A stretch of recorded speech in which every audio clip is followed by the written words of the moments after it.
웰빙 한방 이야기.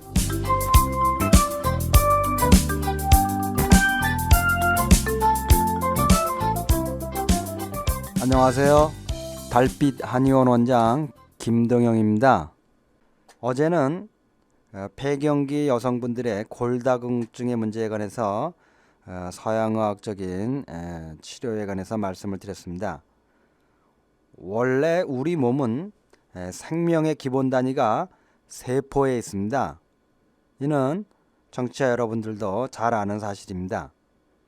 우리 몸에는요, 엄청나게 많은 세포가 모여서 마치도 50억 인간이 모여서 하나의 지구 인류를 형성하고 나가듯 우리 몸도 각기 생명력을 지닌 수도 없이 많은 세포들이 모여서 우리 몸을 형성하고 있는 겁니다. 그런데요, 이런 우리 몸의 세포는 머리 세포를 제외하고는 뇌세포를 제외하고는요, 모두 그 생명이 6개월을 넘기지 못합니다. 따라서 6개월이 지날 때마다요, 우리 몸은 뇌를 제외하고는 전부 새로 태어난 몸인 것입니다.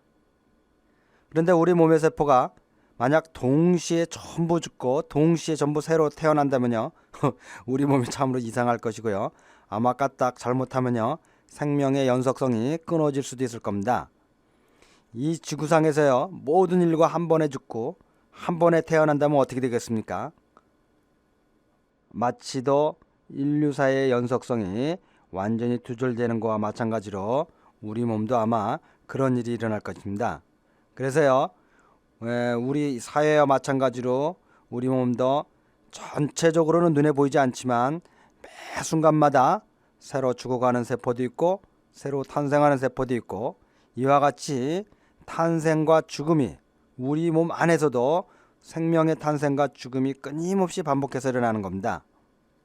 그래서 우리의 인간의 생명력이 정점에 도달하는 여자는 47에 28, 남자는 48에 32세까지는 어떻게 되겠습니까?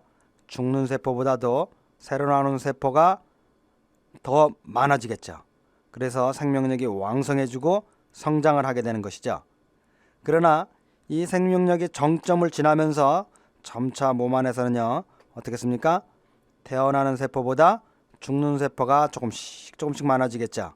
이러면서 우리의 생명력이 하강 곡선을 그리게 되는 겁니다.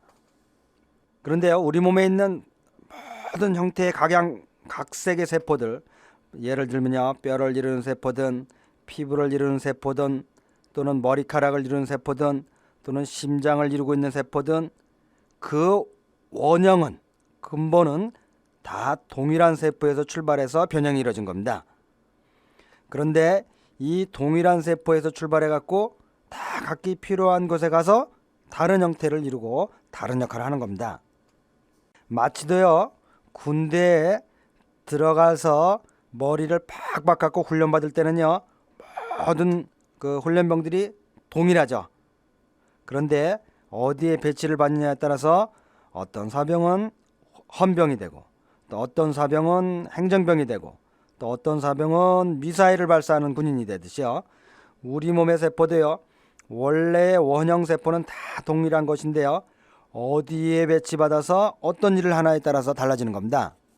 그런데 뼈를 만드는 세포는요, 누가 주관을 하는가 하면 신장이 주관을 하는 것입니다.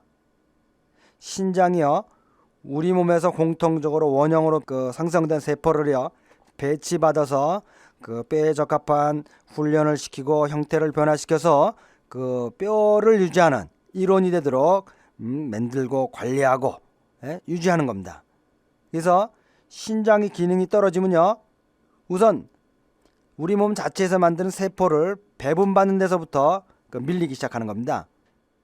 그래서 우리 몸에서 생성된 세포를 각각의 장부들이나 각각 필요한 곳들에서 공급받고 배분받는데요, 그나마 또 공급을 받아도 이 신장의 기능이 약해지면 그들을 잘 훈련도 시키지 못하고 적응도 못 시키고, 이렇게 되니까 어떻게 했습니까?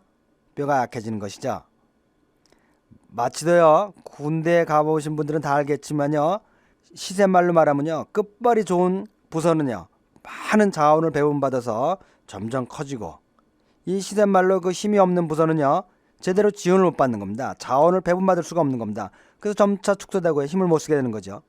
정부 내에서도 마찬가지입니다. 각 부처가요, 힘센 장관이 오면요 예산도 늘어나고 인원도 늘어나고 이렇지만요 힘이 없는 장관이 오면요 그 부서에 있던 예산도 줄고 정원도 줄게 되는 겁니다. 우리 몸도요 전체적으로 마찬가지입니다. 한정된 자원을 각각 필요한 곳이 배분을 받아서 사용하는데요, 특히 그 오장육부들은 다 각각 필요한 기능들이 있겠죠. 따라서 우리 몸에서 생성되는 것은 한계가 있고 필요한 것은 많고, 마치 우리 몸에서도 이와 같은 자원의 쟁탈전이 벌어지는 것입니다. 그런데요 다른 장부보다 신장의 기능이 떨어지면 어떻게 되겠습니까? 이 원형세포를 비롯한 모든 자원들을 배분받는 데서 밀리게 되는 겁니다. 그럼 어떻게 되겠습니까? 뼈세포를 제대로 생산할 수 없고 또 제대로 유지 관리할 수가 없게 되는 것입니다. 그래서요 이렇게 뼈세포가 제대로 생성 안 되고 유지 관리가 안 되면 어떻게 되겠습니까? 당연히 뼈가 비게 되는 거죠. 그래서 이제 여러분들이 알다시피 우리 몸에서 뼈라고 하는 모든 것은 신장이 주관하고 관리를 한다는 것을 이해하시면, 왜 나이가 들면 뼈가 약해지는지를 여러분들께서 이해하실 수 있을 겁니다. 그러니까요 주위에서 골다공증이 아주 심한 분이 있다면요 어떻게 하겠습니까? 그건 신장의 문제고요, 신장의 기능을 강화시켜야 그것이 해결되는 겁니다. 그래서 만약에 폐경기가 되시거나 나이가 더 드셔서 내 현재 골다공증이 아니지만 골다공증을 예방해야겠다면 어떻게 하겠습니까? 신장의 기능을 강화시키고 꾸준히 잘 보살피는 겁니다. 그렇게 되면요 인공적으로 생산된 칼슘을 복용하지 않아도요 현재 우리 몸에서 넘쳐나는 영양분, 그중에 칼슘으로 얼마든지 뼈세포를 만들고 관리할 수가 있는 겁니다. 그러나 신장의 기능이 약하다면요 아무리 칼슘이 몸 안에서 넘쳐나도 뼈세포를 배분도 못 받고 만들지도 못하고 훈련도 못 시키고 유지를 못 시키는데 무슨 소용이 있겠습니까? 폐경기가 되었다고 해서요 모든 분이 골다공증에 걸리는 것이 아닙니다. 그러니까요 폐경기를 맞이하신 분들이거나 이미 오래전에 폐경기가 되신 분들이나 모두 너무 걱정에 빠지지 마시고요 담담하고 편안한 마음으로 생활을 하시면 될 것입니다. 그럼 모두들 즐겁고 건강한 복된 하루 되시기 바랍니다. 달빛 한의원 원장 김동영이었습니다.